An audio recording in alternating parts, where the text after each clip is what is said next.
Yo voy a referirme un poco a lo que es, de dónde salió esto de la Cumbre de las Américas, cuál es la historia, cuál es la situación actual y cuáles son los problemas que están involucrados en la próxima cumbre, que es en 2 semanas. Voy a tratar de hacer una exposición breve para que podamos dialogar un poco sobre los temas que ustedes consideren pues más pertinentes. La Cumbre de las Américas fue una idea de Estados Unidos, es una idea de Bill Clinton. Bush había planteado también en su momento, en los 90, la idea de hacer una unidad del continente, y Clinton la materializó en una propuesta que era realizar la primera Cumbre de las Américas, que se realizó en Miami en 1994. Esta cumbre presidencial, que agrupa a 34 de los 36 países de América, se ha realizado, como ya se señaló, en 5 oportunidades. Los 2 países que no están son Cuba y Puerto Rico, que ni siquiera es reconocido como un país independiente, sino como un estado de Estados Unidos, un estado asociado. La cumbre no comenzó organizada por la OEA, pero finalmente terminó bajo la sombrilla de la OEA. En realidad la OEA, que es muy anterior a las cumbres de las Américas, tiene dentro de su agenda institucional una gran cantidad de temas de los que la Cumbre de las Américas aborda. Es decir, la OEA, como toda organización multilateral, incluye temas de derechos humanos, de narcotráfico, de seguridad, bueno, todos los temas que afronta cualquier organismo internacional. Lógicamente en la OEA tampoco está Cuba. Entonces Clinton lanzó en el 94 la propuesta, se materializó en la primera cumbre de Miami y fue el escenario para lanzar la propuesta del ALCA, el Área de Libre Comercio de las Américas. El ALCA, como ustedes saben, es un tratado, estaba concebido como un tratado de libre comercio de todas las Américas. Esa propuesta del ALCA fue en realidad la carne de la Cumbre de las Américas. La Cumbre de las Américas fue diseñada expresamente para el trámite del ALCA. Tan es así que 4 de las 5 cumbres de las Américas se dedicaron al ALCA. La primera cumbre de Miami, la de Santiago, la de Quebec y la de Mar del Plata. La negociación del ALCA fue una negociación supremamente compleja y en la cual se invirtieron enormes recursos.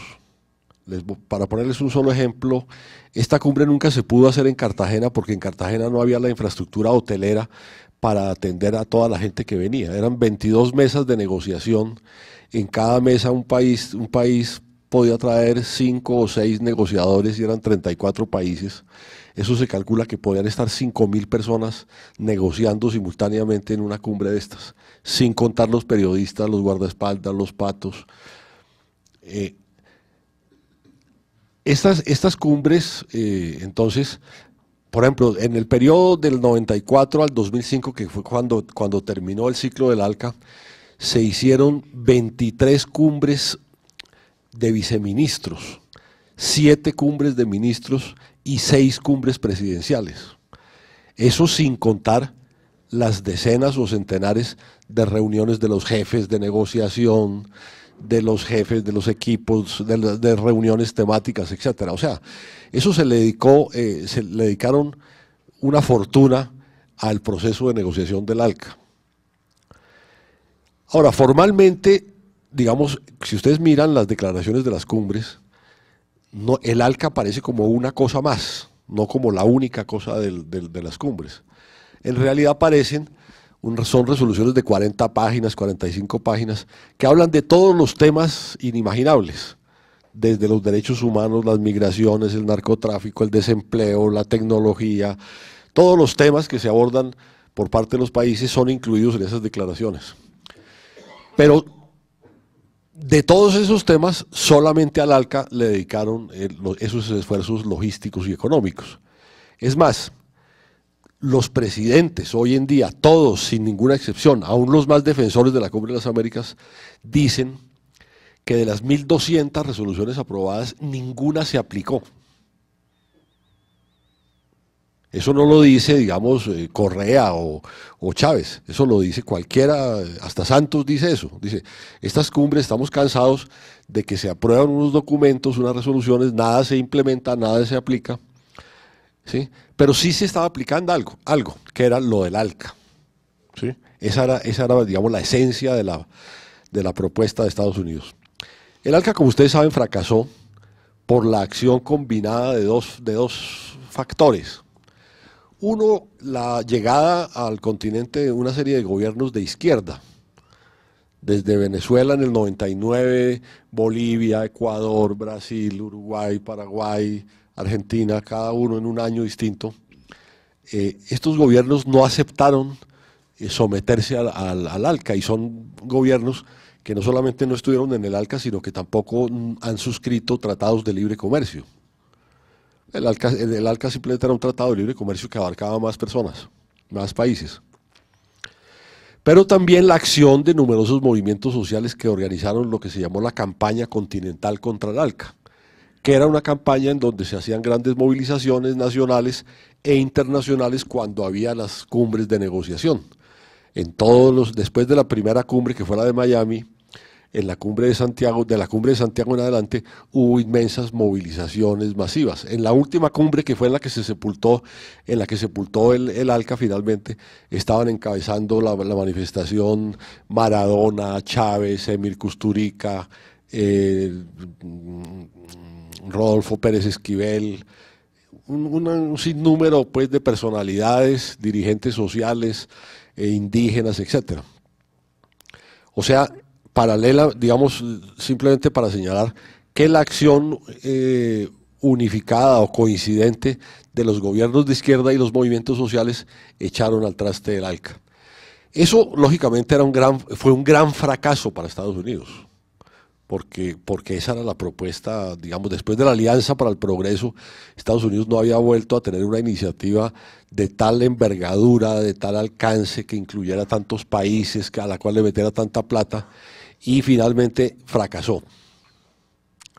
Ahora, el fracaso fue un fracaso parcial, y fue parcial porque Estados Unidos ya desde el 2003 se veía que el ALCA estaba fracasando, estaba empantanado. Entonces, Estados Unidos tenía un plan B, que era hacer tratados bilaterales con grupos de países o con países individualmente. Ya había hecho el Tratado de Libre Comercio con México en el 94, pero en el 2002 hace el Tratado de Libre Comercio con Chile, y más o menos cuando están terminando las negociaciones del ALCA, entre el 2003 y 2004 y 2005, comienzan las negociaciones o se desarrollan las negociaciones con Centroamérica, comienzan las negociaciones con la región andina, y lo que no había logrado hacer en bloque lo empieza a hacer por pedazos, ¿sí?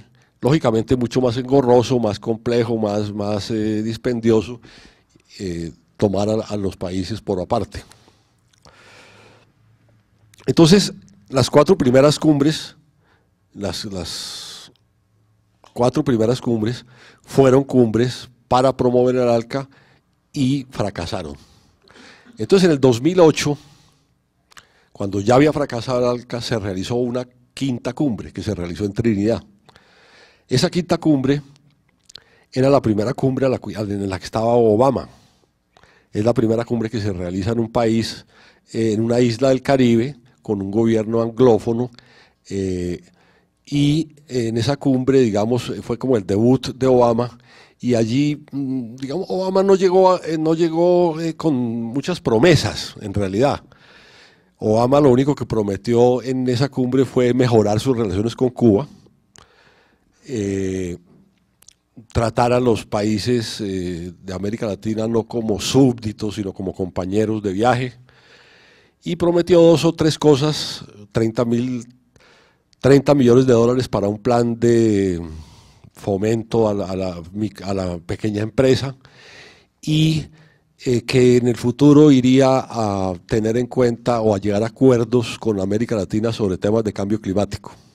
Ese fue, digamos, todo lo que prometió Obama. O sea, tampoco es que haya llegado con la gran paquete de regalos hacia América Latina. Lo que pasa es que el entorno que rodeaba a Obama, o digamos el imaginario de los medios de comunicación sobre Obama, difundían la idea de que había una esperanza en de que siendo un presidente negro en Estados Unidos iba a inaugurar una época de cambios.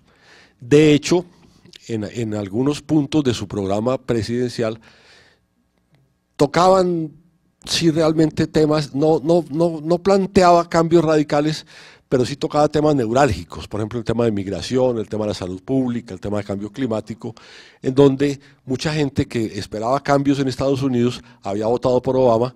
Entonces había, digamos, todo un contexto de una cierta esperanza, y los medios se encargaron de amplificar esto.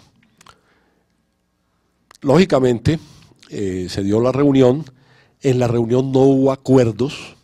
La reunión de Trinidad no sacó una declaración. Hay una declaración que aparece en la página de internet de la Cumbre de las Américas, pero si ustedes la miran con cuidado, dice exposición del señor presidente Patrick Manning, y empieza diciendo, el señor Patrick Manning, como si fuera una declaración de la cumbre, dice lo siguiente.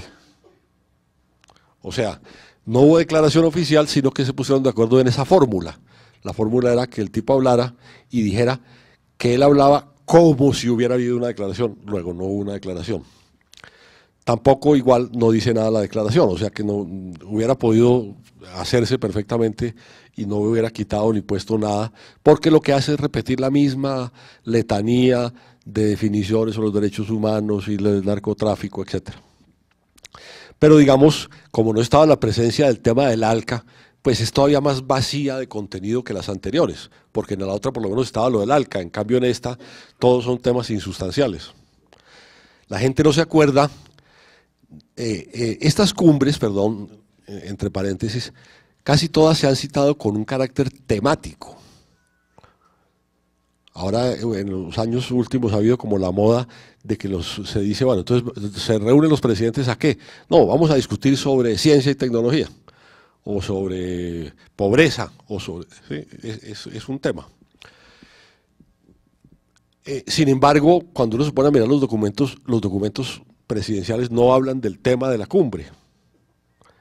Los documentos que hablan del tema de la cumbre son unos documentos anexos que nadie conoce, que nadie lee, sobre la importancia de defender la democracia y la importancia de la transparencia, etcétera. Sí, digamos, casi que una fotocopia uno tras otro de los documentos que se han hecho. Entonces, este carácter temático de las cumbres lo que hace es presentar una situación que es un poco paradójica.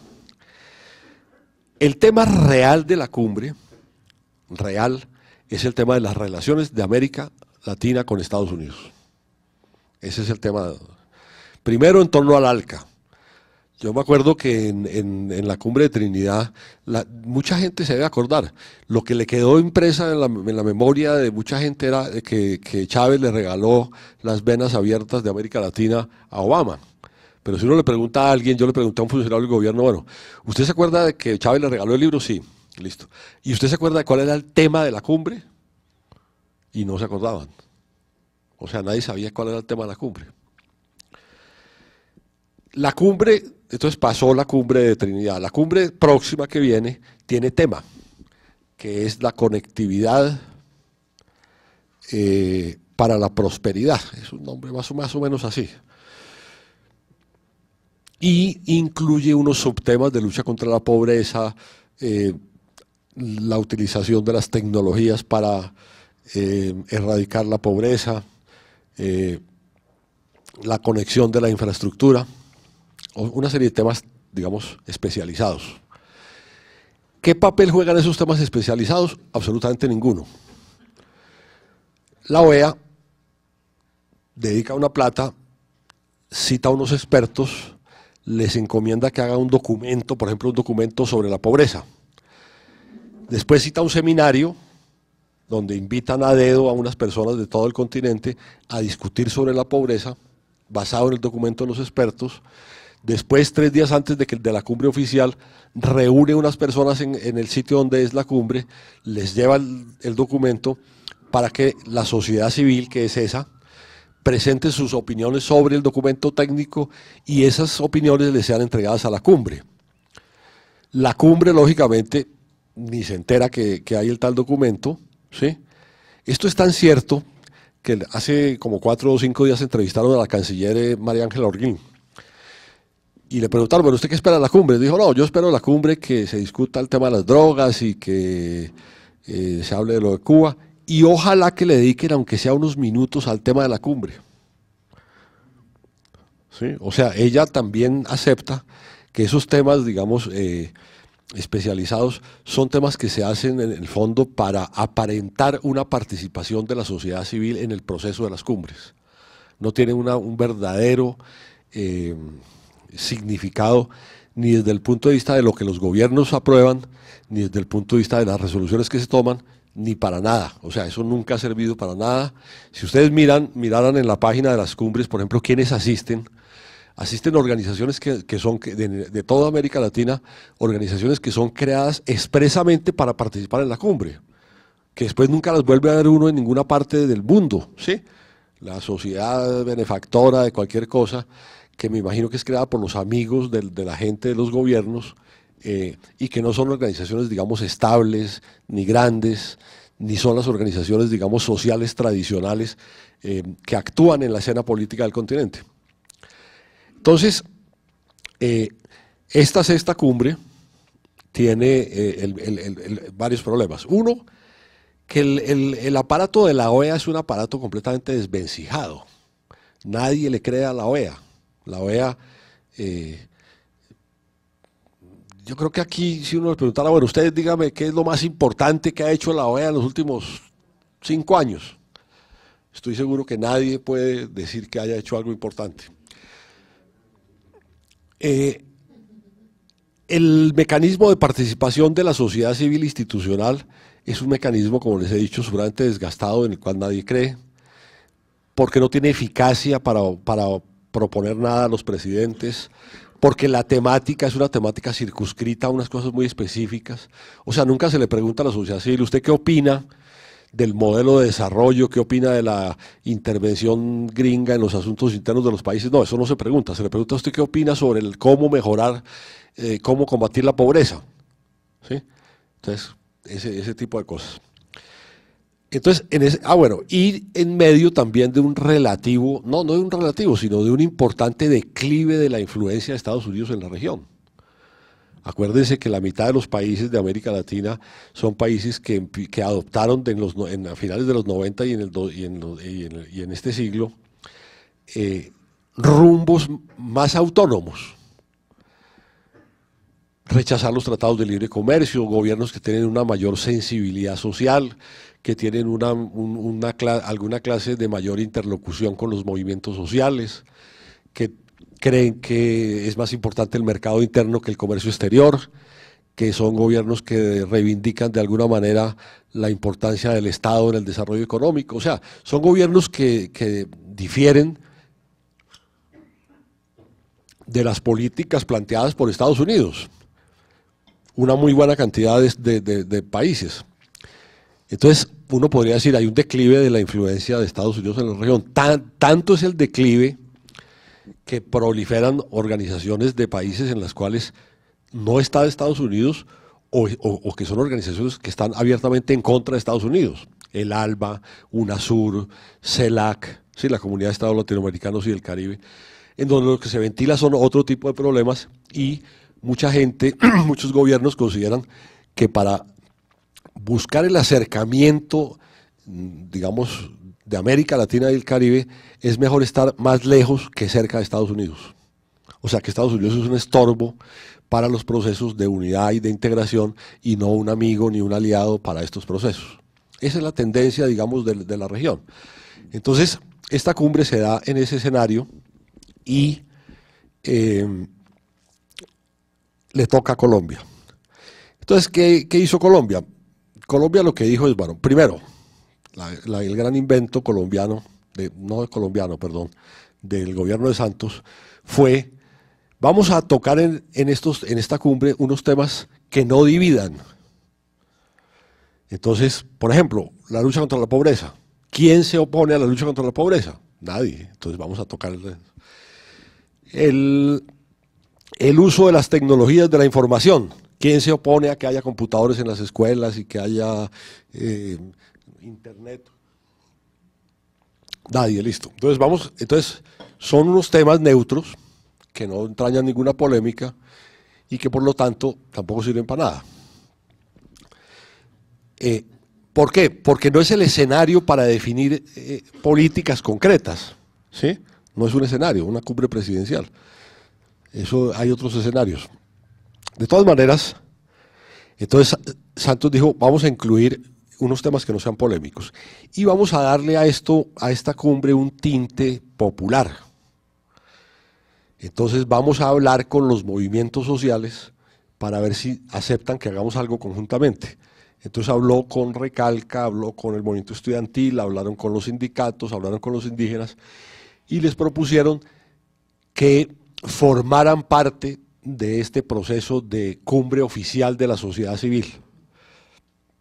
En realidad, salvo los indígenas, los demás no aceptamos esa propuesta, porque nos parecía que era una simple... yo estuve en un foro con el ministerio y yo les decía que lo que pretendían era aparentar que están consultando a la sociedad civil, chulear y decir, bueno, ya salió de consulta y seguimos en el proceso normal. Entonces no ha habido digamos, aunque el gobierno lo ha intentado, no ha tenido la capacidad suficiente de cooptar a los movimientos sociales ni del continente ni de Colombia. Sin embargo, lo ha seguido haciendo y lo seguirá intentando. Pero presenta la cumbre de la sociedad civil institucional como si fuera la cumbre social. Porque lo que sucede es que así como se hizo en Santiago, así como se hizo en los demás países, donde hubo cumbres, movimientos sociales de todo el continente, las centrales sindicales, los movimientos indígenas, estudiantiles, etcétera, convocamos una serie de reuniones paralelas para debatir lo que nosotros consideramos los verdaderos problemas del continente, que no son la conectividad ni nada de esto, sino que son problemas, digamos, mucho más profundos. Por ejemplo, el modelo de desarrollo, la militarización, los tratados de libre comercio, la minería, ¿sí? En una cantidad de problemas que están afectando a la región gravemente y a los pueblos y que no son considerados ni en la cumbre de la sociedad civil institucional ni en la cumbre presidencial. ¿Sí? Entonces ese es, digamos, como el contexto dentro del cual la historia de las cumbres y el contexto dentro del cual se da esta cumbre. Ahora, esta cumbre tiene además otras particularidades. Una es que, primero que todo, Obama incumplió todo lo que prometió. No solamente a América Latina, sino a su propio pueblo. Entonces Obama continuó la militarización, no solamente de América Latina, sino a nivel mundial. No empezó una época de paz, sino una época de acentuamiento de la intervención militar. No resolvió el problema de las relaciones con Cuba, no mejoró la relación con Cuba. No tuvo ese tratamiento democrático, igualitario con los demás gobiernos como lo ha prometido. Apoyó el golpe en Honduras. No llegó a ningún acuerdo sobre medidas para adoptar el cambio climático O sea, digamos, Obama resultó un fiasco para los que tenían alguna esperanza de que no fuera así. Entonces, digamos que ese es el otro ingrediente, digamos, del contexto de la cumbre. En esta cumbre se volvió a plantear el tema de Cuba, porque el ALBA, los países del ALBA, en una reunión, Ecuador concretamente dijo que no asistiría a la cumbre si no iba a Cuba. Y los del ALBA quedaron de que iban a estudiar ese tema y no lo han estudiado, no lo han decidido formalmente. Pero la verdad es que Estados Unidos dijo que vetaba a Cuba y lo dijo en todos los tonos. O sea, lo dijo un funcionario de segundo nivel, después lo dijo Hillary Clinton. Todo el mundo repitió que había que escoger entre Estados Unidos y Cuba. Santos, como es lógico, entonces viajó a La Habana a comunicarle a Raúl Castro que Obama había dado la orden de que Cuba no podía ir. Esa fue la misión de Santos, ¿sí? Cuba dijo, bueno, pues si no puedo ir, pues no puedo ir porque si no me invitan no puedo ir, ¿sí? Y se creó, digamos, un malestar porque el único país que estuvo en contra de que Cuba asistiera fue Estados Unidos. Todos los demás están de acuerdo en que vaya. El único país de América que no tiene relaciones con Cuba es Estados Unidos. Todos los demás tienen relaciones. Entonces dice, bueno, entonces digamos que actuó la mano dictatorial y despótica de Obama diciendo quiénes se reúnen, cuándo se reúnen, a qué se reúnen, cómo se reúnen y sacamos a Cuba. Eso, digamos, va a ser un tema espinoso. ¿Por qué? Porque uno puede estar de acuerdo o en desacuerdo, tener cualquier opinión sobre el gobierno de Cuba, pero no puede negar que Cuba forma parte integral del continente y de la historia de América Latina en los últimos 40, 50 años, y que todos los países han reconocido la existencia y tienen relaciones no únicamente diplomáticas, sino comerciales y culturales y deportivas con Cuba. O sea, Estados Unidos, al mantener esa posición, no logra aislar a Cuba, sino que logra aislarse él mismo. Porque, por ejemplo, la comunidad de Estados latinoamericanos y del Caribe es una comunidad de todos los países de América Latina y el Caribe sin Estados Unidos ni Canadá. Y el próximo presidente, que empieza en enero del año entrante, va a ser Cuba.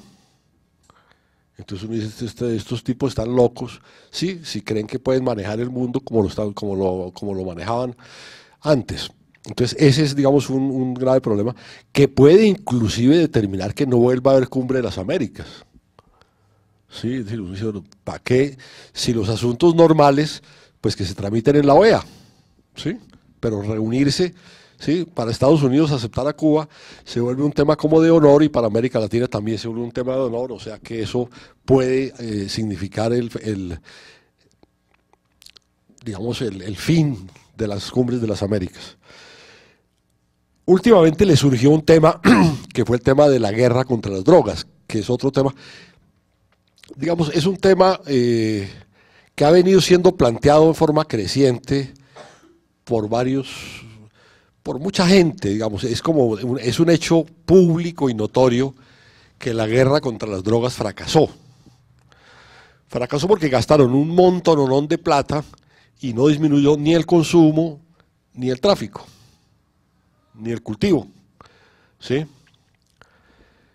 Tan es así que personajes como César Gaviria, Vicente Fox, Jimmy Carter, hasta Clinton, ¿sí? Y sin nombrar pues expresidentes que en su momento participaron entusiastamente en la guerra contra las drogas y que hoy se ven obligados a reconocer que eso no sirvió para nada. Entonces hay un clima, en Guatemala hay un chafarote que ganó las elecciones presidenciales, un tipo de derecha, que es uno de los abanderados de cambiar lo de la guerra contra las drogas.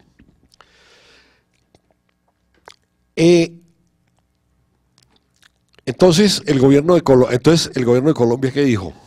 Sí, pues digamos, no puede negarse a reconocer un hecho tan de bulto, que hay una cosa crítica. Crítica además por una razón, y es porque la guerra contra las drogas ha sido utilizada por Estados Unidos para intervenir militarmente países, para militarizar conflictos sociales, para satanizar movimientos populares, para interferir en los asuntos internos de los países. Entonces, eso es bueno, y además han provocado una descomposición social y un aumento en la violencia. El caso de México y Centroamérica es absolutamente claro. Entonces, llegó el tema a la cumbre, pero no llegó a la cumbre, no está en el orden del día, no hay documentos sobre eso, no ha habido ningún seminario sobre eso. Llegó, digamos, porque la opinión pública le puso a la cumbre ese tema, ¿sí? Y seguramente algunos de los presidentes, el formato de las cumbres es muy simple. Un día firman los documentos y hacen unas declaraciones públicas, y al otro día se reúnen en privado, 2 o 3 horas. Eso significa que cada presidente puede hablar 5 minutos. Y cada uno dice lo que se le da la gana sobre lo que se le da la gana, como una torre de Babel. Entonces, si al de Guatemala le parece que el tema más importante es la lucha contra las drogas, habla de las drogas. Si al otro le parece que lo que tiene que hacer es pedirle plata a Obama, le pide plata. Si el otro pide, sí, cualquier cosa. Pero, digamos que los medios oficiales van a manejar unos mensajes sobre eso, X mensajes. ¿Cuál ha sido el papel de Santos en este tema de la guerra contra las drogas? Ha sido un papel bastante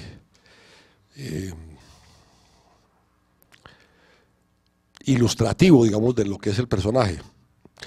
Uno es que dijo, bueno, sí, esto es un fracaso, la guerra contra las drogas, definitivamente. Tenemos que legalizar la droga, pero debemos legalizarla mundialmente. Y si no se legaliza mundialmente por un consenso mundial, entonces sigue la guerra. ¿Sí? El problema no es tan simple como decir legalización o guerra contra las drogas.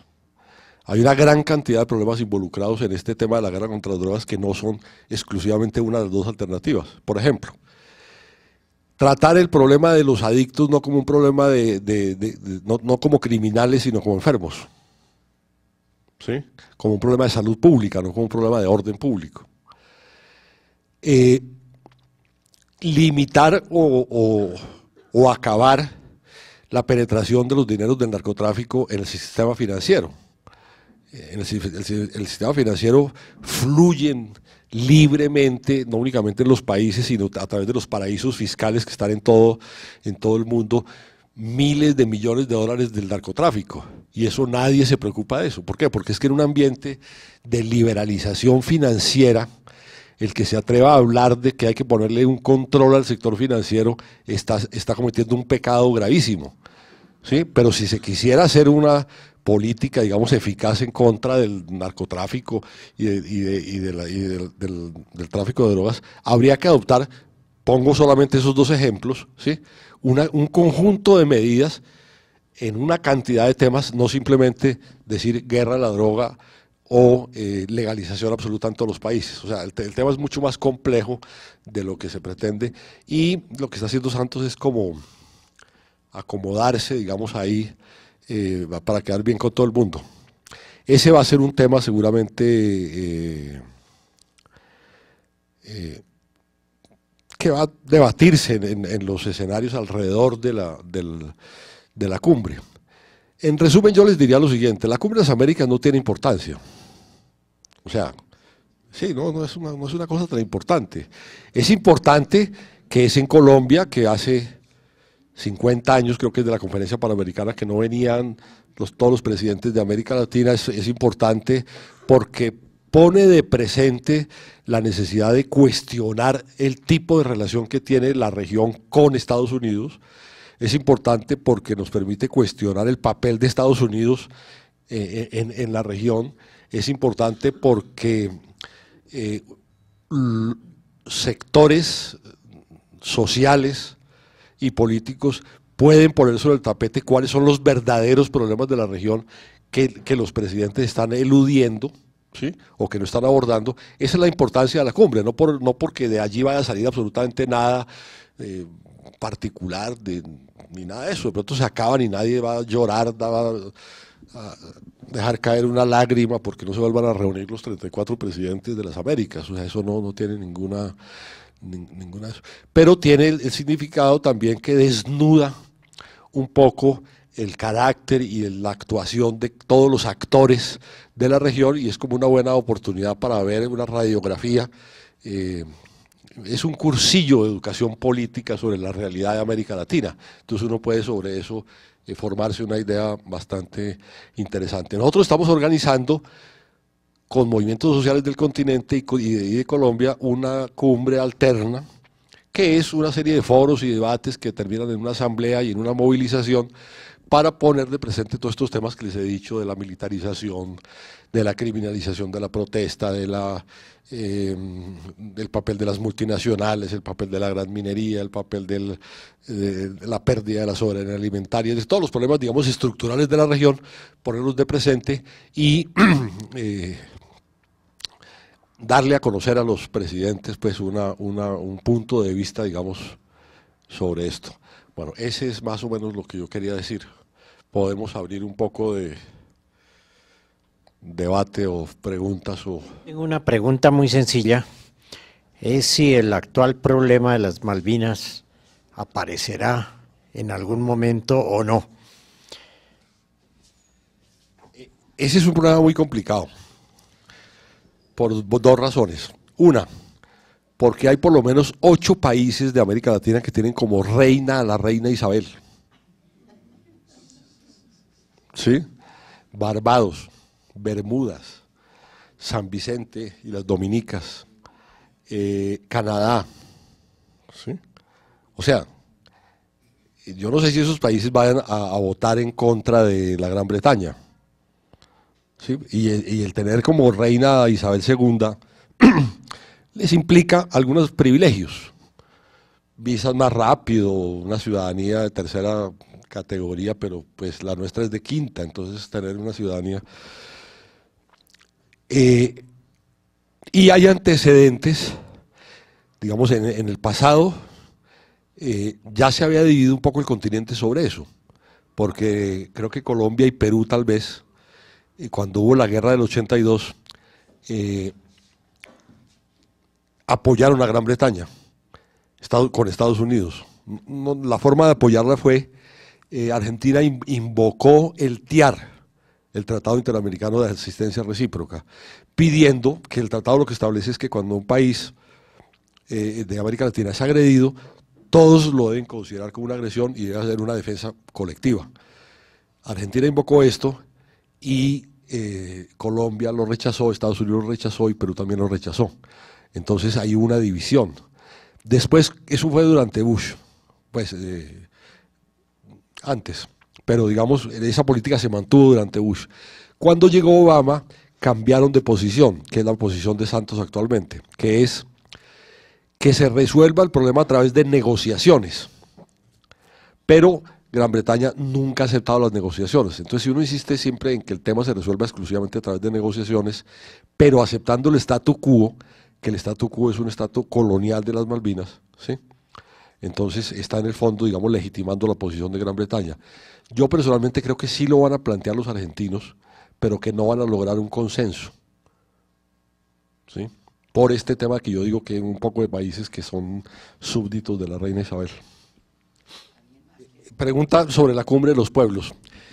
Generalmente, cuando hay grandes cumbres de países, en concreto, por ejemplo, la cumbre iberoamericana, la cumbre Unión Europea, Unión Europea América Latina, o la cumbre de las Américas, se hacen reuniones de movimientos sociales paralelas.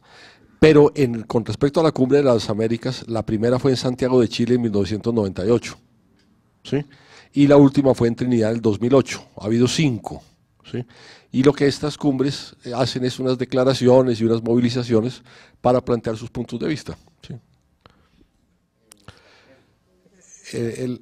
La sociedad civil en Bogotá se organiza a través de los movimientos sociales.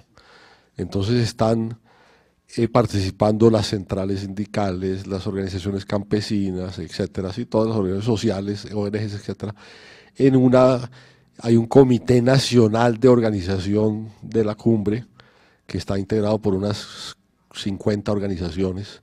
Ese comité definió un formato, una metodología, etcétera. La organización de personas diferentes a la gente de la costa va a ser pequeña, por los costos y por lo que eso implica. Digamos, el grueso de la participación va a ser una participación de la costa y de Cartagena, pero seguramente irán algunos representantes de organizaciones nacionales. Entonces se organiza a través de un comité, hay una página que se llama www.cumbredelospueblos2012.info y también la misma con .org. Yo lo que voy a señalar sobre eso sería esto así, pues, primero que todo, que Estados Unidos no ha renunciado ni va a renunciar fácilmente a tener el control del continente. De hecho, ha hecho todo lo posible por interferir, por obstaculizar, por torcer. A Estados Unidos le molesta enormemente la autonomía de los demás países. O sea que eso no va a ser una cosa fácil, porque inclusive, digamos, si hay algo en lo cual hay identidad entre los republicanos y los demócratas es eso, ¿sí? Entonces yo creo que eso no va a ser ni corto ni fácil, ¿sí? Ahora, yo creo que de todas maneras hay esperanzas de que la crisis mundial, económica, social, ambiental, energética, alimentaria, etcétera, conmueva un poco las bases de este sistema, digamos, capitalista globalizado que ha conducido al planeta a una catástrofe, ¿sí? Y que eso, digamos, provoque, como ya se está provocando, el desarrollo de movimientos sociales en los países avanzados que logren hacer cambios, y entonces, si eso se logra en algún momento, eso sí significará un cambio importante en el rumbo de las relaciones de América Latina con Estados Unidos. Pero tal como está, no veo ningún cambio. Estos procesos sociales no son procesos lineales, son procesos más bien ondulantes o zigzagueantes. Y en estos, digamos, 10 años, en estos años desde el 98 hasta acá, que son casi 20 y pico de años, 98, no, 14 años, sí. Ha habido muchos cambios en el movimiento social. Por ejemplo, te cuento así muy rápidamente. El movimiento indígena tuvo un momento de mucho desarrollo y de mucha expansión y de mucho auge, pero creo que entró en una crisis, ¿sí? También hubo un momento importante para el movimiento campesino, visto a nivel global. Yo creo que, digamos, las cumbres en sí mismas no es que sean como, no permiten acumular fuerzas, eso depende mucho de la fuerza de cada país, ¿sí? Entonces yo creo que yo creo que hay una situación interesante en algunos países, en otros no tanto, ¿sí? Pero yo pienso que sí hay como un gran avance ideológico y programático. O sea, mientras que en el 98 había mucha división y muchos diferentes enfoques, en este momento hay como un gran consenso en contra del neoliberalismo, en contra del imperialismo, en defensa de los intereses populares. Sí, en eso se ha avanzado mucho.